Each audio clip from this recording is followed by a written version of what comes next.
Saksakallan gunarnavasya Vande Guru Sri Charanarabindam.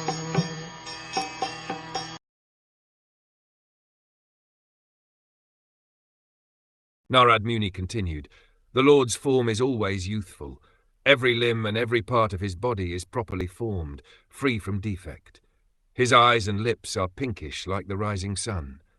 He is always prepared to give shelter to the surrendered soul, and anyone so fortunate as to look upon him feels all satisfaction. The Lord is always worthy to be the master of the surrendered soul, for he is the ocean of mercy. Everyone has to surrender to someone superior. That is always the nature of our living condition. At the present moment we are trying to surrender to someone, either to society or to our nation, family, state or government. The surrendering process already exists, but it is never perfect because the person or institution unto whom we surrender is imperfect, and our surrender, having so many ulterior motives, is also imperfect. As such, in the material world no one is worthy to accept anyone's surrender, nor does anyone fully surrender to anyone else unless obliged to do so. But here the surrendering process is voluntary, and the Lord is worthy to accept the surrender.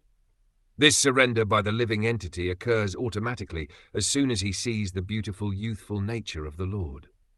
The description given by Narad Muni is not imaginary. The form of the Lord is understood by the Parampara system. Mayavadi philosophers say that we have to imagine the form of the Lord, but here Narad Muni does not say that.